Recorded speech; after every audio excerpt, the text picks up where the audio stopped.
Alhamdulillah wassalatu wassalamu ala Rasulillah wa ala alihi wa sahbihi wa mawalah wa la hawla wa la quwata illa billahi wa ba'd. Alhamdulillah di malam hari ini kembali kita bisa duduk untuk bertalabul ilmi. Sering salam kita hadiahkan kepada Rasul kita Nabi besar Muhammad sallallahu alaihi wa ala alihi wasallam. Biasa kita mengkaji tafsir, tapi malam ini kajian tafsir kita hentikan dulu. Kita akan membahas satu hadis Nabi sallallahu alaihi wasallam untuk penyegaran pikiran kita, biar tidak bosan. Sebuah hadis yang dikeluarkan oleh Abi Dawud dari hadis Abi Sa'id Al-Khudri radhiyallahu anhu. Beliau mengatakan, dakhala Rasulullah sallallahu alaihi wasallam dzata yaumin al-masjid fa idza huwa bi rajulin min al-ansar yuqalu lahu Abu Umamah faqala ya Aba Umamah ma li araka jalisan fil masjid fi ghairi waqti salati qala humumun lazimatni wa duyunun ya Rasulullah. Qala afalau allimuka kalaman idza anta qultahu adhaballahu azza wa jal hammaka wa qada anka dainak. Qalta qultu bala ya Rasulullah. Qala idza asbahta wa idza amsayta Allahumma inni a'udzubika minal hammi wal hazan wa a'udzubika minal ajzi wal kasali wa a'udzubika minal jubni wal bukhli wa a'udzubika min ghalabati ad-daini wa qahri ar-rijal. Qala Abu Umamah fa fa'altu dzalik fa adhaballahu hammi wa qada anni daini. Rawahu Tirmidzi wa hasanahu. Abu Sa'id Al-Khudri radhiyallahu an, satu di antara 7 sahabat yang banyak meriwayatkan hadis Nabi sallallahu alaihi wasallam di atas 1000. Dan dia juga seorang sahabat dari sahabat-sahabat Ansar yang memiliki banyak keutamaan. Jadi Abu Sa'id ini bercerita, jadi suatu hari Nabi sallallahu alaihi wasallam masuk ke dalam masjid. Tiba-tiba saja kaki Rasul sallallahu alaihi wasallam ingin dilangkahkan ke masjid. Lalu Nabi sallallahu alaihi wasallam bertemu dengan seorang laki-laki dari Ansar yang bernama Abu Umamah. Beliau pun berkata, wahai Abu Umamah, apa yang membuat engkau berada dan duduk di masjid padahal bukan waktu salat?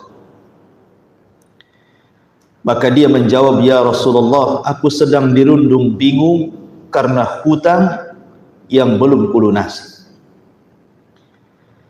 Maka beliau sallallahu alaihi wasallam kemudian mengatakan, maukah aku ajarkan kepada engkau wahai Aba Umam kalimat-kalimat yang jika engkau mengamalkannya niscaya Allah akan menghilangkan kebingunganmu dan mampu membayarkan hutang-hutang.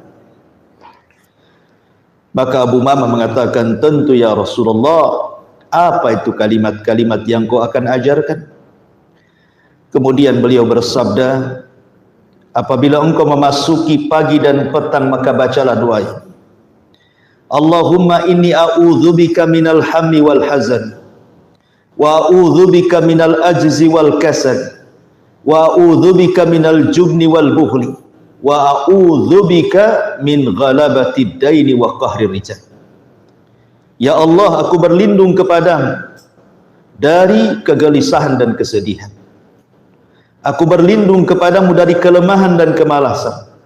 Aku berlindung kepadamu dari sikap pengecut dan bakhil. Dan juga aku berlindung kepadamu dari lilitan hutang dan kesewenang-wenangan manusia kepadaku. Kemudian Abu Umamah berkata, kemudian aku melakukannya sebagaimana arahan Rasul. Ternyata Allah benar-benar setelah itu menghilangkan kegelisahanku dan memberikan jalan untuk melunasi hutang-hutang. Hadis ini dikeluarkan Abi Dawud dan dihasankan. Ma'asyiral muslimin yang dimuliakan Allah Subhanahu wa taala.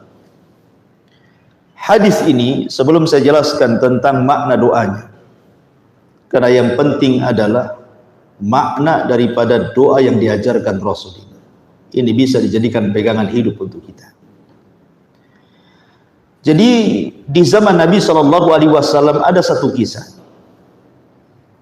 Ketika Nabi SAW tiba-tiba kakinya dilangkahkan ke masjid, dan itu di waktu duha. Kita tahu waktu duha itu waktu orang sibuk-sibuknya bekerja. Yang ke kantor, yang ke ladang, yang ke pasar. Pokoknya biasanya waktu duha itu jarang orang ada di masjid. Umumnya waktu duha itu orang sedang sibuk. Semua berada di tempat pekerjaannya masing-masing. Baik di zaman kita ataupun di zaman Nabi. Karena itu waktu memang manusia sedang bergerak mencari kehidupan. Tiba-tiba entah kenapa Nabi SAW ingin berangkat ke masjid, ingin melangkahkan kedua kakinya ke masjid. Tentu yang mendorongnya adalah Allah Subhanahu wa taala. Ketika kemudian dia sampai di masjid, adalah 1-2 orang yang duduk di situ. Rupanya dilihatnya ada seorang sahabat yang duduk di pojok masjid, sedang menghadap kiblat dan sedang berdoa kepada Allah Azza wa Jalla. Nampak dari wajahnya muram durja, nampaknya banyak masalah. Karena biasanya orang yang banyak masalah itu kan nampak dari mukanya. Tidak pernah bercahaya wajahnya, muram terus kan gitu. Senyum pun susah kalau ada masalah. Sehingga Nabi SAW paham bahwa sahabat ini ada masalah dalam kehidupannya. Maka Rasul mendekati dan berkata, "Ya Aba Umamah, mali araka jalisan fil masjid fi ghairi waqti salat." Aba Umamah, itu engkau di situ. Ada apa engkau duduk di situ? Ini kan bukan waktu salat. Maksudnya bukan duhur, bukan asar, bukan maghrib, bukan isya, bukan subuh. Jam-jam segini itu harusnya orang bekerja. Kenapa kau duduk di situ? Maka kemudian Abu Umamah mengatakan, humumun lazimatni wa duyunun. Humumun lazimatni wa duyunun ya Rasulullah. Rasul, aku dirundung kebingungan dan aku dirundung dengan hutang-hutang yang tidak sanggup kubayar. Aku sedang stres. Bahasanya seperti itu. Maka Nabi SAW, seorang Nabi dan Rasul, tahu memberikan solusi. Makanya Nabi SAW mengatakan, "Ya Aba Umamah, seandainya atau sekiranya aku ajarkan kepadamu beberapa kalimat yang kau bisa baca kalimat ini pagi dan petang, niscaya Allah akan hilangkan kebingunganmu dan Allah akan lunasi hutang-hutang. Mau tidak?" Maka tentu orang yang lagi bingung, lagi stres, diberikan solusi, tentu langsung mau kan itu. Tentu ya Rasulullah, apa itu kalimat-kalimat itu? Maka Nabi SAW mengajarkan nih kalimat ini. Maka ini risalah kepada siapapun yang lagi stres, yang lagi bingung, yang lagi banyak masalah, yang terlilit hutang, yang banyak musibah. Baca doa ini pagi dan petang. Maka Nabi SAW mengatakan, kalau begitu bacalah wahai Abu Umamah, Allahumma inni a'udzubika minal hammi wal hazan wa a'udzubika minal ajzi wal kasal wa a'udzubika minal jubni wal bukhli wa a'udzubika min galabatid daini wa qahrir rijal. Ya Allah, aku berlindung kepada dari kegelisahan dan kesedihan ini. Aku berlindung kepadamu dari kelemahan dan kemalasan ini. Aku berlindung dari sifat pengecut dan bakhil, dan aku berlindung dari pengaruh hutang dan penguasaan manusia kepada. Maka Abu Umamah radhiyallahu an sami'na wa ata'na. Dia mengamalkan doa yang diajarkan Rasul. Tentu bukan hanya doa saja, dia pun berusaha, karena tawakal itu tergabung dari dua makna, doa dan mengambil sebab. Maka selang beberapa waktu setelah dia mengamalkan doa ini, apa kata beliau? Fa fa'altu dzalika fa adhaballahu hammi wa qada anni daini. Ketika aku rutinkan doa itu pagi petang, maka Allah Subhanahu wa taala pun lambat laun menghilangkan kebingunganku dan melunasi seluruh hutang-hutangku. Dari sini banyak faedah ma'asyiral muslimin yang dimuliakan Allah Subhanahu wa taala. Ada satu pertanyaan, kenapa di waktu itu Nabi SAW melangkahkan kaki padahal tidak ada sesuatu yang dituju oleh Nabi di masjid itu? Pertanyaannya, Abu Umamah radhiyallahu anhu adalah seorang sahabat Nabi SAW, jadi menunjukkan bahwa kebingungan ataupun susah gitu ya, kesusahan hidup ini bukan hanya dialami oleh kita, rupanya para sahabat pun susah juga. Ada juga yang kelit hutang gitu ya.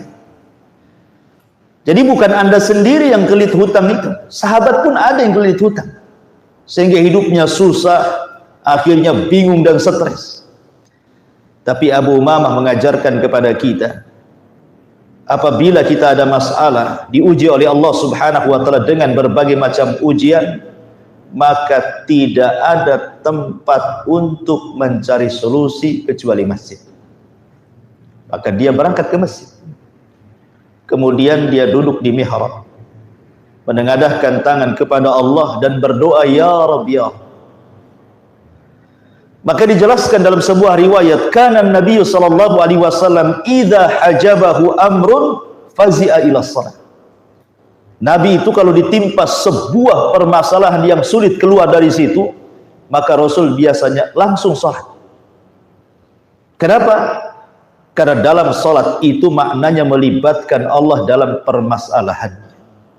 Sebesar apapun masalah, kalau Allah terlibatkan akan diuraikan itu masalah. Tapi sekecil apapun masalah, kalau Allah tidak terlibat, susah untuk menyelesaikan. Makanya Abu Umamah tahu.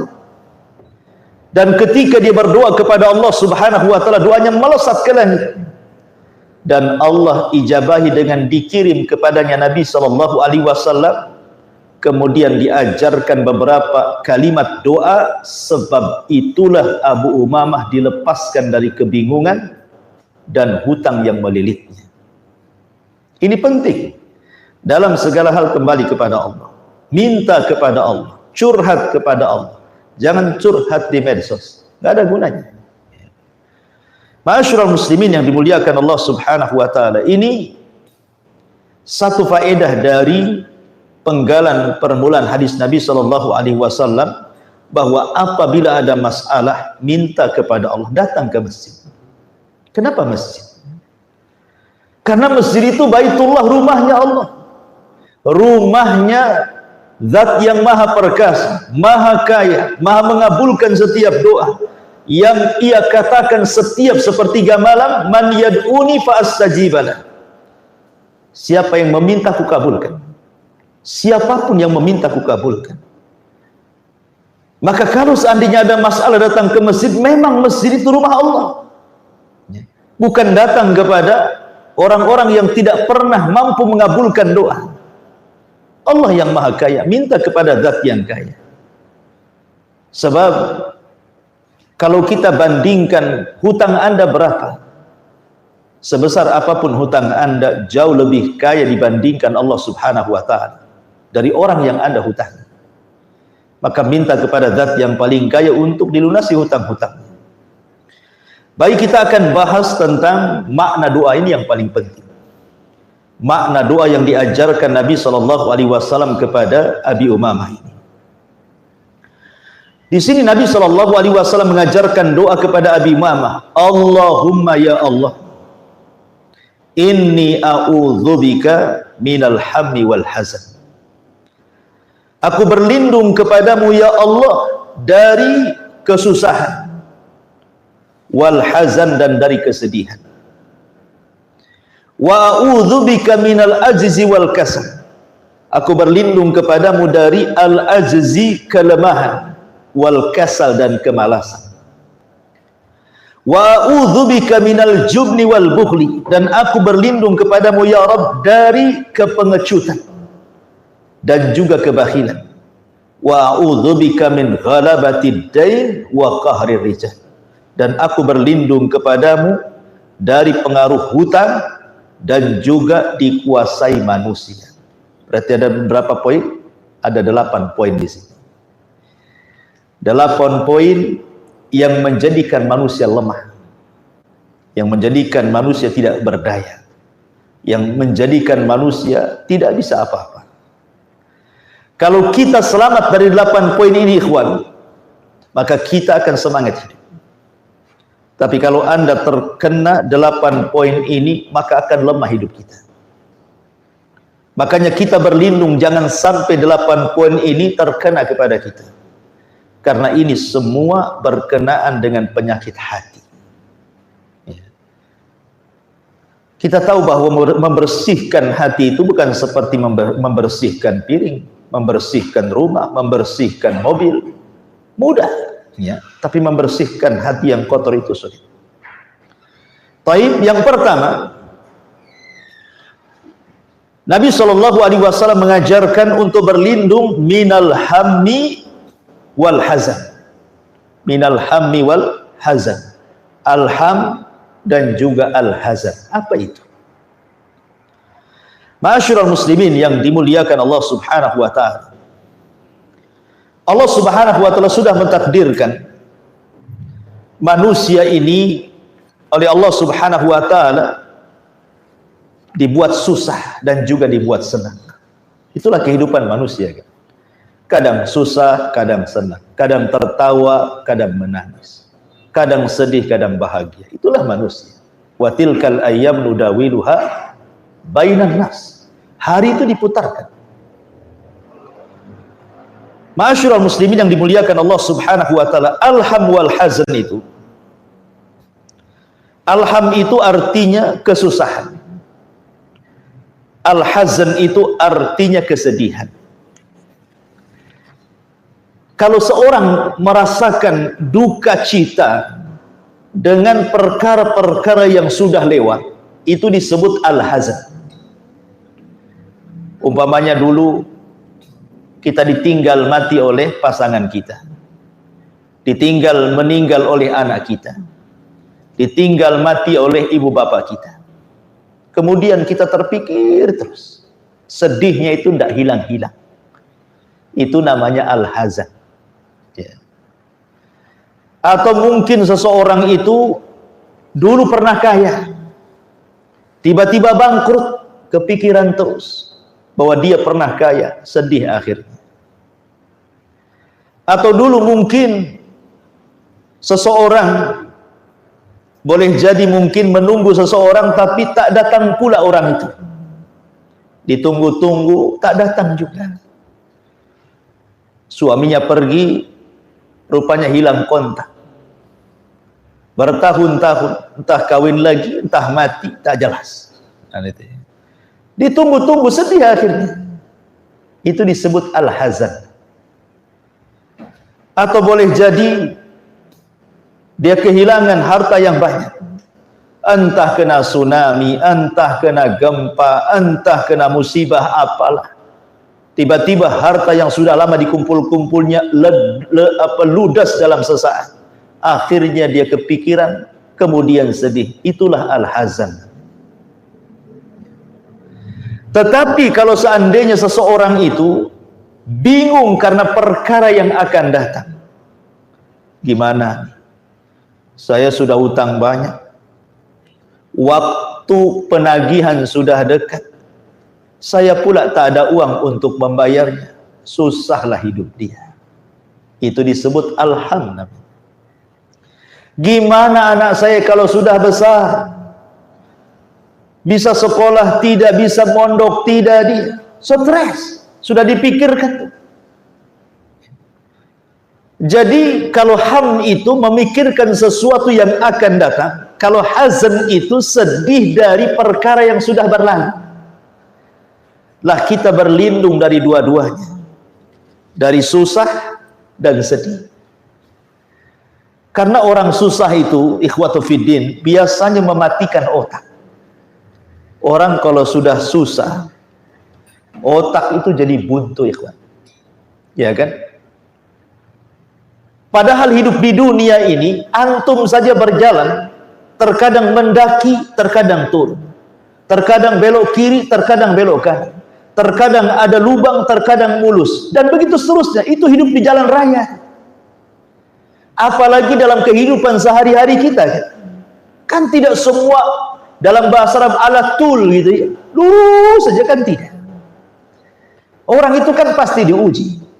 Entah diuji oleh pasangannya, entah diuji oleh anaknya, entah diuji oleh orang tuanya, entah diuji dengan tetangganya, apakah diuji dalam pekerjaannya, apakah diuji dengan kesehatannya, apakah diuji dengan ekonominya. Namanya orang itu kan diuji setiap hari. Dunia ini bukan tempat istirahat, dunia ini tempat ujian. Makanya biasanya kalau orang susah, ikhwan, maka akan kusut itu wajah, nampak dari kekusutan wajah. Otaknya akan susah untuk berpikir. Makanya apabila susah, ikhwan, maka gelap yang ada dalam otaknya sehingga yang kusut tidak bisa terurai. Makanya kita berlindung dari kesusahan ini. Karena orang susah itu susah berpikir biasanya. Ya. Kita berlindung dari susah ini. Sebab kalau senang biasanya encer otaknya tuh. Ya kalau senang kan encer otaknya. Kayaknya plong di dunia ini. Tapi kalau susah kan rumah megah jadi sempit. Kan itu. Istri cantik pun kayak iblis. Orang susah, stres kan itu. Ma'asyiral muslimin yang dimuliakan Allah Azza wa Jalla. Begitu juga orang sedih. Orang sedih ini, ikhwan, sama dengan orang susah juga. Kalau orang sedih itu biasanya juga kurang lebih hidupnya. Tidak ada cahaya kebahagiaan dalam apa namanya, raut mukanya itu. Senyum pun susah orang sedih itu. Dihibur macam manapun orang sedih tetap sedih. Sehingga susah berpikir, makanya susah dan sedih ini membutakan pikiran orang. Sholat susah khusyuk. Ya coba saja orang sedih susah khusyuk, ikhwan. Ada orang yang hari ini umpamanya meninggal pasangan, dan pasangannya itu dicintai dia, entah suami entah istri. Kemudian dia sholat, khusyuk tidak? Tidak khusyuk, tidak akan khusyuk. Terpikir dengan perkara lain. Terkadang apa yang dibaca dalam sholat pun tidak sadar dia. Baca apa dia kan? Begitu juga orang susah. Susah otaknya itu. Karena bingung otaknya, susah. Seperti kisah ketika seseorang yang hari itu akan dibunuh kemudian dia sholat. Kan ada kisah. Ada orang soleh menitipkan barang kepada perampok yang disangkanya perampok ini orang baik. Rupanya dibawa ke tengah padang pasir. Setelah di tengah padang pasir, rupanya dia ngaku aku perampok. Kemudian dia mengatakan, kalau engkau perampok gak apa-apa, lepaskan aku, semua kekayaanku ambil gitu. Rupanya perampok ini mengatakan, semua orang yang perampok hartanya persis ucapanmu dengan kamu, tapi tidak ada yang selamat dari aku. Kemudian dia mengatakan, kalau begitu izinkan aku sholat. Diambilnya wudu, kemudian sholat 2 rakaat. Ketika takbiratul ihram, Allahu Akbar, blank, nggak ada yang bisa dibaca, hilang semua hafalannya. Kenapa? Terpikir habis sholat mau mati, mau dibunuh. Coba bayangkan, antum sholat kemudian ditodongkan pisau dari belakang, habis salam saja pecah tuh kepala. Kira-kira Fatihah itu hafal nggak? Nggak akan hafal. Apa ini? Karena sudah jelas tuh habis sholat mau mati. Itulah orang bingung, gelap hatinya. Makanya Rasul berlindung dari dua perkara ini, dari susah dan dari duka cita. Ini yang pertama dan kedua. Kemudian yang ketiga, Nabi SAW mengatakan, wa a'udzubika minal ajzi wal kasal. Dan aku berlindung dari kelemahan dan juga dari kemalasan. Ma'asyiral muslimin, apa bedanya al-ajzu dan apa bedanya al-kasal? Ulama mengatakan bahwa al-ajzu itu adalah huwa wujudu iradatin lil fi'li ma'adami wujudi qudratin li injazihi. Wa ammal kasalu fahuwa intifa'u tilkal iradah. Orang lemah itu adalah orang yang punya keinginan untuk melakukan sesuatu tapi tidak kuasa melakukannya. Lemah dia. Ingin dia sholat tapi badannya sakit stroke, tak bisa sholat. Inginlah dia dengar azan tetapi kedua telinganya tuli, rusak gendangnya. Ingin dia kerja, tapi bagaimana, aku lagi sakit. Itulah orang lemah namanya. Lemah itu punya keinginan untuk melakukan sesuatu, tapi tidak punya kemampuan. Itu disebut lemah namanya. Tapi kalau malas ini beda. Ya. Malas ini dia sanggup melakukan. Dia bisa melakukannya, dia bisa sholat, dia bisa datang ke pengajian, dia bisa bekerja, mampu badannya, tapi tidak ada keinginan. Itulah bedanya dibalik gitu. Kalau satunya yang lemah itu punya keinginan tapi tak sanggup melakukan. Kalau malas terbalik, malas itu sanggup melakukan tapi tak punya keinginan. Saya contohkan lebih jelas. Ada suara azan. Ada suara azan. Semua orang dengar azan. Saya atau siapapun lah orang dengar azan. Yang satu dengar azan, langsung dia ke masjid. Bahkan belum lagi muazin azan itu, langsung dia ke masjid. Baru ngidupin mic aja dia sudah ke masjid. Yang satu pula tak dengar suara azan. Kemudian dia pun stroke, tak bisa pula melangkah ke masjid.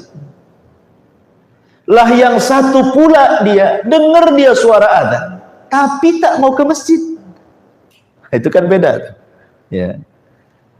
Ini yang satu ini betul-betul dia mendengar suara azan, langsung bergegas ke masjid. Orang yang beriman seperti itu. Tidak lemah, tidak malas. Ya. Tetapi yang satu pengen dia ke masjid tapi tidak bisa mendengar azan. Walaupun dia mendengar azan, kaki pula tak bisa dilangkahkan karena satu. Lemah dia. Itu disebut lemah. Ya. Yang satu pula sanggup kakinya datang ke masjid tetapi keinginannya tidak ada. Itulah malas. Makanya kita berlindung dari dua perkara ini. Jangan sampai ditimpakan kelemahan sehingga kita ingin berbuat sesuatu tidak bisa. Jangan pula sampai ditimpa kemalasan, mampu melakukan sesuatu tapi dihilangkan keinginannya. Seorang mukmin dihilangkan dua penyakit ini. Jangan malas dan jangan lemah. Ma'asyiral muslimin yang dimuliakan Allah Subhanahu wa taala. Orang lemah ini, lemah pula pikirannya. Orang lemah ini pikirannya lemah. tidak ada energi, tidak punya inisiatif. Orang lemah, ya. Mudah menyerah. Dalam kehidupan dunia itu orang lemah mudah menyerah. Belum dihadapi sudah nyerah. Padahal kalau seandainya permasalahan itu dihadapi, yang besar itu jadi kecil sebenarnya. Tapi karena lemah dia, perasaan bahwa kalau saya selesaikan tidak bisa, saya mundur saja. Nah, itulah orang lemah. Nggak akan sukses hidupnya orang lemah itu. Ya. Karena orang lemah itu masalah berat itu makin berat bagi dia. Makanya tidak bisa diuraikan oleh orang lemah itu. Makanya jangan mengambil pemimpin itu orang lemah. Hancur negara ini. Orang lemah ini membahayakan. Keinginannya kuat, cita-citanya tinggi gitu ya. Tapi tidak bisa diraih. Lah orang malas. Kalau sudah malas ikhwan, kira-kira apa yang dikerjakan orang malas itu? Apa yang mau dikerjakan orang malas itu? Orang malas itu susah kerja. Dalam kehidupan dunia saja orang malas itu susah kerja. Kerjanya duduk-duduk, termenung, tidur saja. Orang malas gitu ya kan. Ma'ruf orang malas itu. Ya. Orang malas itu banyak angan-angan saja biasanya. Jadi angan-angannya itu kayaknya tinggi kayak. Pengen terbang tapi tak punya sayap. Ya. Pengen usaha tapi tak punya modal. Akhirnya angan-angan saja. Itulah orang malas. Ma'asyiral muslimin yang dimuliakan Allah Subhanahu wa taala. Makanya saya pernah membaca istilah-istilahnya. Istilah Melayu kalau nggak salah itu. Mati Belanda karena pangkat gitu. Mati Cina karena kaya, mati Keling karena makanan, mati Melayu karena angan-angan gitu. Jadi intinya bahwa ma'asyiral muslimin, jangan pula banyak angan-angan, malas, kerja saja. Ya. Jadi pengaruh seperti ini, pengaruh orang lemah dan malas ini menghancurkan kehidupan muslim. Kehidupan kita dihancurkan dengan dua sifat ini. Makanya kenapa Nabi Shallallahu Alaihi Wasallam berdoa jangan sampai seorang mukmin ini terkena malas dan terkena lemah. Jangan kita lemah, jangan kita malas. Tetapi harusnya kita kuat dan semangat. Seorang muslim itu harus kuat dan semangat. Menghadapi apapun harus kuat dan semangat. Makanya kenapa Nabi Shallallahu Alaihi Wasallam mengatakan ajaban li amril mu'min inna amrahu kullahu khairun, kata Rasul. Saya heran dengan perkaranya seorang mukmin, kata Rasul. Kok semuanya baik bagi dia? Enggak ada yang jelek bagi seorang mukmin, semua baik bagi dia. Ditimpa musibah dia sabar, ditimpa nikmat dia syukur, dua-duanya baik, kata Rasul. Itulah seorang mukmin.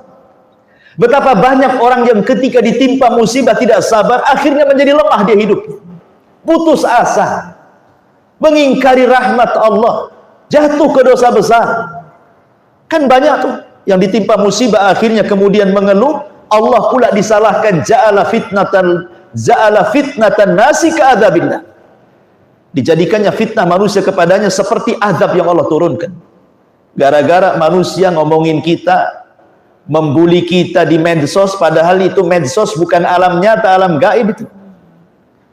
Udah stres hidupnya, ya, udah lemah. Ya. Ini kan repot kalau kayak gini. Makanya kenapa kemudian Nabi SAW meminta agar seorang muslim dan mukmin itu terhindar dari dua sifat ini. Sifat lemah dan sifat malas. Ini sudah 4. Kemudian kata Nabi SAW, Nabi SAW mengatakan yang ke-5 dan ke-6, wa a'udzubika minal jubni wal bukhli, dan aku berlindung kepadamu ya Rabb dari al-jubni. Jubni itu apa? Pengecut. Al-bukhli itu apa? Bakhil. Ya. Orang bakhil itu ikhwan, apa sih? Apa sebenarnya keinginan orang bakhil itu? Bukankah kebakhilan itu tidak menambah harta, dan bukankah infak juga tidak menyedikitkan harta? Dikiranya orang bakhil itu nambah harta? Tidak. Karena harta itu sudah ditakdirkan kan porsinya oleh Allah Azza wa Jalla, kan sudah ditentukan porsinya oleh Allah. Semua sudah ditakdirkan. Bahkan ketika kita dalam janin perut ibu kita, datanglah malaikat itu menulis rizkinya sekian, hidupnya sekian, matinya sekian, bahagianya sekian, kan begitu ya? Sudah ditulis rizkinya. Lalu kenapa Anda bakhil? Bakhil loh, tidak menambah harta. Infak juga tidak menyedikitkan harta. Bahkan sebaliknya, ma naqasa min mali sadaqah bal yazdad bal yazdad bal yazdad, kata Rasulullah. Tidak berkurang harta yang disedekahkan, bahkan bertambah, bertambah dan bertambah. Semua sudah ditakdirkan. Kalaupun kita menyedekahkan harta kita, tidak akan memadaratkan harta kita. Sekarang ada orang yang mengumpul-ngumpulkan harta. Maksudnya apa? Maksudnya mungkin ia ingin menguasai harta. Tapi lama-lama ketika harta sudah banyak, dia pula yang dikuasai harta. Kan begitu ya? Maunya kan dia yang menguasai harta. Oh, nanti kalau sudah saya punya rumah, kalau saya punya mobil, kalau saya punya uang banyak, saya juga pengenlah umroh haji. Saya pengen buat masjid, saya pengen buat musola, saya pengenlah ini itu, macam-macam tuh angan-angannya waktu miskin tuh. Ketika dikumpulkan harta sedikit demi sedikit, kayalah dia. Ketika dia sudah kaya, lupa tuh keinginan baik. Yang ada harta menguasainya. Makanya Rasul mengatakan, ta'isa abdud dinar wa ta'isa abdud dirham. Celaka hamba dinar dan celaka hamba dirham. Kenapa Rasul mengistilahkan celaka hamba dinar, celaka hamba dirham itu? Karena dinar dan dirham itulah yang telah menghambakan dirinya. Dimana ketika dinar dan dirham menyuruh dia zalim, dia pun zalim. Menyuruh untuk berbuat jahat, dia pun buat jahat. Menyuruh untuk bakhil, dia pun bakhil. Menyuruh untuk memutus silaturahim, dia pun putus silaturahim. Lalu siapa yang menguasai? Harta atau Anda? Ya. Makanya ikhwatu fiddin, sifat bakhil ini aneh sebenarnya. Kalau orang yakin dengan takdir Allah Azza wa Jalla, tidak mungkin orang bakhil. Sampai ada satu kisah, ada orang kaya raya, dulunya orang miskin. Akhirnya bekerja, kayalah dia. Setelah kaya, anaknya pula yang memanfaatkan kekayaan. Belilah mobil bagus tuh anaknya. Ya. Kemudian orang-orang mengatakan kepada orang kaya itu, bukankah kau yang cari uang? Kenapa pula anakmu yang pakai mobil? Kau jalan kaki, katanya. Apa jawabannya? Aku ini anak orang miskin, makanya aku jalan kaki. Anakku ini anak orang kaya, makanya pakai mobil. Subhanallah. Gimana nih cerita? Ya. Jadi dia ini hanya kumpul harta, rupanya orang lain yang menikmatinya. Disinilah para ulama mengatakan haqiqatil mal at-tajmi' wa tafriq, bahwa hakikat harta itu at-tajmi', dikumpul wa tafriq, habis itu ditinggalkan. Setelah dia kaya, yang menikmati siapa? Orang lain, anak cucunya. Jadi rebutan mereka. Ketika dia meninggal, Masya Allah, sedihnya luar biasa. Kayaknya air mata kalau ditampung itu satu ember lah tuh. Saking sedihnya ayahnya meninggal. Sehari saja nangis kayak gitu. Besoknya tanya, mana kunci berangkas? Mana tuh sertifikat rumah? Di notaris mana? Ada mulai kan begitu. Lalu apa coba? Lelah Anda bekerja, capek Anda mencari uang, rupanya setelah banyak uangnya diserahkan kepada orang. Yang parahnya pula ahli warisnya bunuh-bunuhan. Mereka yang senang, Anda pula susah di kuburan. Karena di akhirat orang yang banyak harta akan dua soalannya, min aina iktasabahu wa fima anfaqahu. Dari mana kau dapat harta itu? Kemana kau belanjakan? Ma'asyiral muslimin yang dimuliakan Allah Subhanahu wa taala. Maka bakhil ini ikhwan, kata Imam Syaukani rahimahullahu taala, al-bukhlu qad lazimal yahud luzuma dhalli syamsi fala tara yahudiyan wa in kana maluhu fi ghayatil kasrah illa wa huwa min abkhali khalqillah. Kata Imam Syaukani, bakhil itu adalah sifat yang melazimkan bagi Yahudi. Orang Yahudi itu terkenal manusia paling bakhil di alam semesta, kata Syaukani. Dan engkau tidak akan melihat satupun orang Yahudi walaupun hartanya banyak, kata beliau, illa wa huwa min abkhali khalqillah, kecuali mereka adalah orang yang paling sebakhil-bakhilnya makhluk Allah. Karena bakhil sendiri ikhwan, itu hakikatnya sifat binatang, bukan sifat manusia. Coba lihat kalau antum kasih makan ke monyet itu, ya kan, rebutan tuh. Nggak ada monyet bagi-bagi sama kawan. Yang ada tangan satu pegang pisang, tangan lain juga pegang pisang, kaki pula pegang pisang, di mulut belum dilepehkan. Ya. Lari dia, nggak mau berbagi dengan kawannya kan. Lalu apa bedanya orang bakhil dengan monyet kalau begitu? Ya. Jadi bakhil ini sifat binatang. Makanya kemudian datang syariat Islam supaya kita berlindung dari kebakhilan. Dan Allah mengatakan wa amman bakhila wastaghna. Adapun orang yang bakhil dan merasa cukup dengan Allah, dengan dirinya, tidak perlu dengan Allah. Istaghna, merasa cukup dengan dirinya. Dia tidak berhajat dengan Allah. Maka di ujung ayat Allah mengatakan fasanu yassiruhu lil usra. Sudah sulit jalan ke surga, bahkan mudah jalan ke neraka, Allah persulit lagi. Ya. Makanya kenapa kemudian Nabi mengancam thalathun muhlikat, ada 3 perkara yang menghancurkan manusia, syuhun muta' wa hawan muttaba wa ijabul mar'i nafsi. Kebakhilan yang dituruti, hawa nafsu yang diikuti, dan kebanggaan diri yang jadi kesombongan dirinya. Ma'asyiral muslimin, kemudian yang kedua pengecut. Seorang muslim tidak boleh pengecut, tidak boleh jubel. Karena separuh kehidupan manusia ini jadi gagal gara-gara pengecut.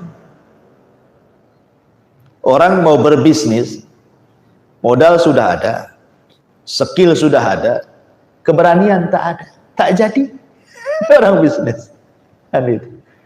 Ya. Jadi pengecut itu bukan dalam peperangan saja, pengecut dalam hidup kesehari-harian, tidak berani menegur orang, ya, atau tidak berani menghadapi kehidupan.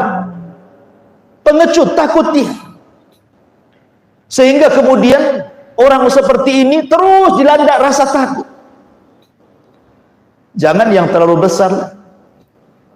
Coba kalau ada orang yang suka takut dengan setan nih, jangan cerita jalan ke Tamiang, ke kuburan Tamiang, jalan ke belakang rumah yang gelap saja, lari kencang.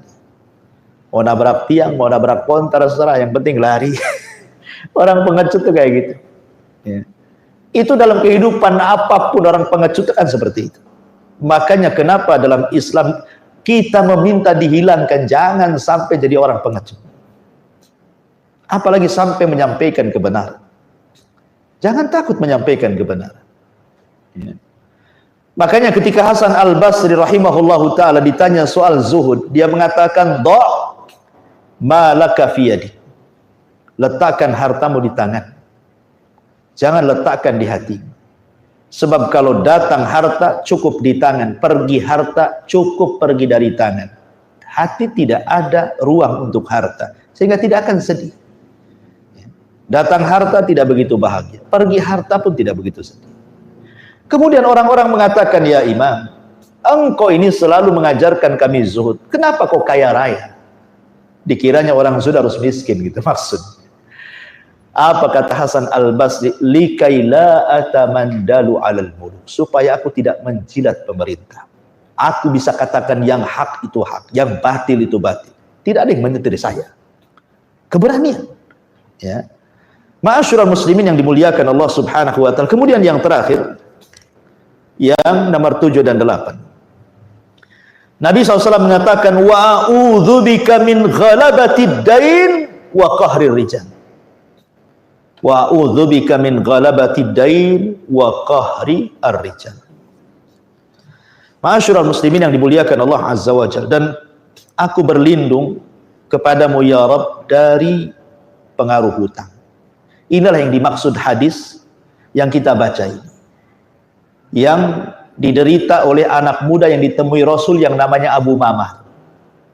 Ada apa wahai Abu Mamah? Humumun lazimatni wa duyunun, kebingungan dan hutang ya Rasul yang melilit aku. Ma'asyiral muslimin yang dimuliakan Allah Subhanahu wa taala, hutang ini sampai-sampai Rasul mengatakan, iyyakum wad-dain, fa inna awwalahu hammun wa akhirahu harbun. Hati-hati kamu jangan hutang. Karena hutang itu awalnya adalah kesusahan, kebingungan, dan akhirnya peperangan dan permusuhan. Dalam riwayat, hammun fil laili wa mazallatun fin nahar. Tidak bisa tidur di malam hari karena stres, di siang hari hilang pula karena dicari debt collector. Hilang siang-siang, sembunyi deh. Ya kan? Orang utang kan gitu, nggak akan bisa tidur orang banyak utang itu. Stres dia, malamnya nggak akan nyenyak tidur. Terkadang tidur pun ke bawah mimpi itu debt kolektornya itu. Bahkan lebih kejam lagi dalam mimpi debt kolektor daripada kenyataan. Stres orang utang itu. Tetapi sebelum saya jelaskan ini, seseorang itu kalau memang dililit hutang karena sebuah perkara yang memang menghajatkan, contoh memang dia miskin orangnya, kemudian anaknya sakit, rumahnya bocor, ya, kesehatannya terganggu, dia tidak bisa ke dokter kalau tidak mati, dan begitu seterusnya, terpaksalah dia hutang. Akhirnya kemudian setelah sembuh anaknya, dia tidak sanggup membayar hutang. Tapi dia sudah berusaha untuk membayar hutangnya. Kemudian Allah takdirkan meninggal, maka Allah akan redha kepada pemilik harta yang menghutangi. Nanti pada hari kiamat tidak akan diambil kebaikannya. Tetapi kalau dia hutang hanya untuk memperkaya diri sendiri, dia hutang karena hidup di zaman sekarang ini kayaknya kalau nggak hutang nggak afdol. Rumah nyicil kredit KPR hutang, kan itu ya. Setelah rumah tengok tetangga punya motor, pengen juga beli motor, datang ke Adira hutang lagi, kan itu. Kemudian gak enak tidur di lantai gitu. Tengok di marketplace, oh nampaklah ada ranjang bagus, spring bed, boleh hutang, cicil hutang lagi kan. Kulkas hutang, alat-alat dapur hutang, semua hutang. Coba enggak, nasib baik bukan istri aja yang hutang mahar. Ya. Ada orang yang seperti ini. Hidupnya hanya untuk hutang, padahal bukan hajat, bukan kebutuhan kan. Dia bisa tidur kok di tikar, kenapa mesti hutang? Kan sama saja. Jadi yang lebih parahnya lagi, ada orang-orang yang ketika dimintai untuk membayar hutang, lari-lari dia. Makanya persis seperti hadis ini, mazallatun fin nahar, hilang dia di siang hari karena dicari debt kolektor itu. Orang hutang itu kemana, HP nggak aktif, nomor diblokir.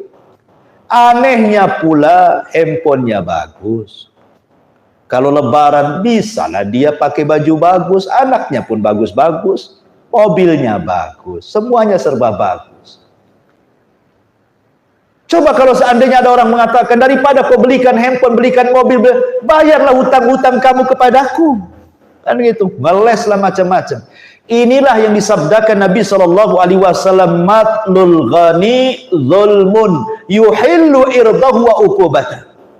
Orang yang sanggup membayar walaupun dengan cara cicil, tapi tidak mau membayar, zalim dia, halal digibah kehormatannya ataupun halal dipenjarakan badannya. Masalahnya Ustaz, kalau saya lapor polisi bukan pidana, perdata nih. Habis duit saja kata. Ma'asyiral muslimin yang dimuliakan Allah Azza wa Jalla. Intinya bahwa kita berlindung karena begitu orang punya hutang itu dia stres malamnya. Persis kata Rasulullah. Fa inna awwalahu hammun. Awalnya stres, enggak bisa bayar. Wa akhirahu harbun. Akhirnya perang dia. Kadang-kadang yang kejam ini bukan yang nagih hutang. Yang kejam ini yang berhutang. Harusnya yang marah-marah itu yang nagih hutang. Ini yang hutang yang marah-marah. Ngancam-ngancam lagi. Ya. Jadi kadang-kadang aneh di dunia ini. Jadi makanya kenapa di sini Nabi mengatakan wa akhirau harbun. Jadi bertengkar jadinya kan. Tadinya hubungannya baik-baik saja. Ketika pinjam itu Masya Allah. Pakai gombal mokio kata anak muda. Dirayu-rayunya, tolonglah ini itu dikasih utang. Baik rayuannya tuh. Ketika diambil uangnya, jadi musuh bebuyutan. Kadang-kadang hilang. Ya. Makanya di sini ma'asyiral muslimin yang dimuliakan Allah Azza wa Jalla, sampai Ibnu Umar mengatakan kepada Hamran, seorang sahabatnya, ya Hamran ittaqillah. Wala tamut wa alaika dainun. Wahai Hamran, bertakwalah kepada Allah, jangan mati sementara engkau membawa hutang. Kenapa? Karena kebaikanmu akan diambil sehingga tidak tersisa dinar dan dirham lagi untuk.